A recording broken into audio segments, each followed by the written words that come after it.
Bismillahirrahmanirrahim. Fintech yang peer-to-peer lending, banyak yang mengklaim itu sudah sesuai syariah. Intinya ya, dalam fintech syariah itu adalah ada orang yang dia sebagai lembaga intermediate yang menyambungkan antara pemilik modal dengan UMKM pemilik usaha. Dan itu kalau menurut keterangan An-Nawawi berarti masuk dalam kategori mudharabah murakkabah, mudharabah bertingkat. Kita coba tuliskan. Jadi kita bicara tentang finance teknologi, fintech, di mana dalam fintech terutama yang peer-to-peer lending ya, dia pada hakikatnya adalah mengumpulkan masyarakat investor,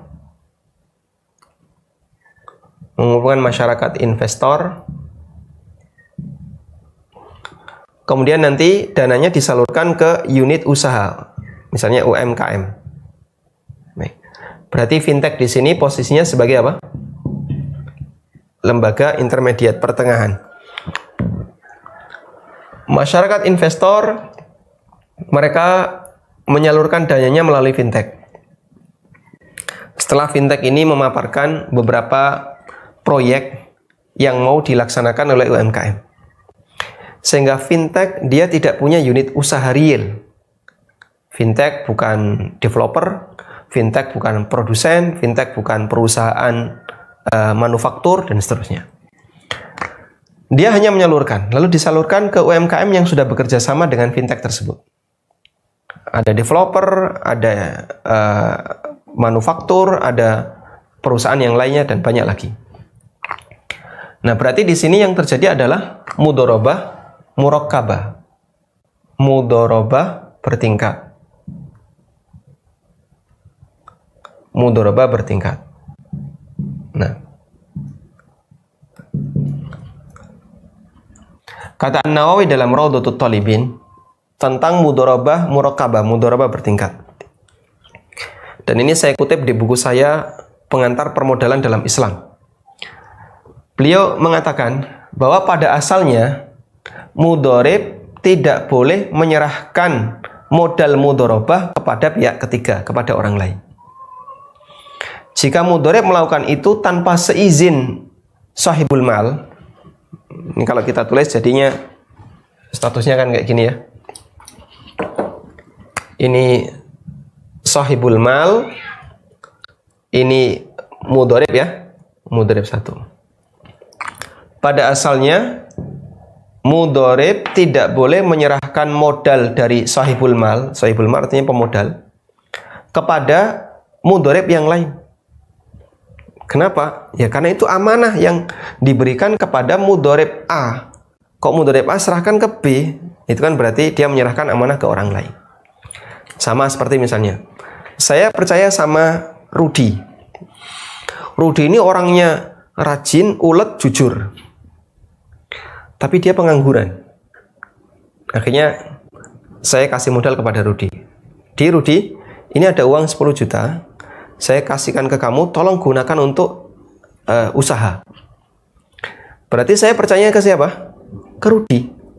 Kok Rudi ternyata serahkan ke Adi. Nah saya belum tentu percaya sama Adi. Saya nggak kenal Adi. Saya nggak ngerti Adi itu siapa. Kemudian portonya gimana, saya nggak ngerti. Kalau Rudi saya percaya. Maka kalau Rudi menyerahkan modal itu ke Adi, itu dianggap oleh An-Nawawi pelanggaran amanah. Nggak boleh kayak gitu. Kecuali jika saya mengizinkan Rudi untuk menyerahkan ke Adi. Paham ini ya? Baik. Sehingga kalau tanpa izin nggak boleh. Karena itu pengalihan amanah. Dan masyarakat investor percaya sama fintech. UMKM saya belum kenal, saya nggak ngerti. Ini kan legal ya. Bahkan dia diawasi OJK dan seterusnya. Anda percaya? Taruh situ. Tapi fintech menyalurkan ke UMKM. Nah ini saya nggak ngerti nih. Ini bisa dipercaya atau tidak? Portofolionya gimana? Saya nggak ngerti. Baik. Tapi kalau masyarakat investor mengizinkan, silahkan kamu nanti salurkan ke UMKM. Dan itulah yang terjadi ya. Makanya di web fintech tersebut dipamparkan banyak proyek. Ini proyek perumahan, proyek apalagi produksi masker, proyek produksi APD dan yang lainnya. Lalu dibutuhkan dana sekian, orang berbondong-bondong ngasih modal. Berarti masyarakat investor sudah tahu dana itu nantinya akan disalurkan ke UMKM atas informasi yang disampaikan oleh fintech. Berarti posisi fintech di sini bukan lagi mudhorib, tapi dia sebagai wakil. Ya. Dan mudhorib yang sebenarnya, pengelola yang sebenarnya adalah UMKM. Mudhorib pengelola ya. Pengelola yang sebenarnya adalah UMKM. Ini saya tulis jadi M2. Sudah? Ya.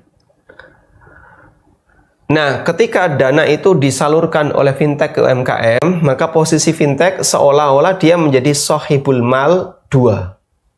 Sehingga di sini kalau kita kasih tanda sohibul mal 1, pada saat masyarakat investor menyerahkan modal ke fintech, dia jadi mudhorib 1.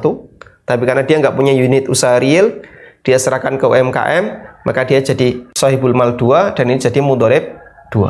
Nah, jadinya kan persamaannya kayak gini ya.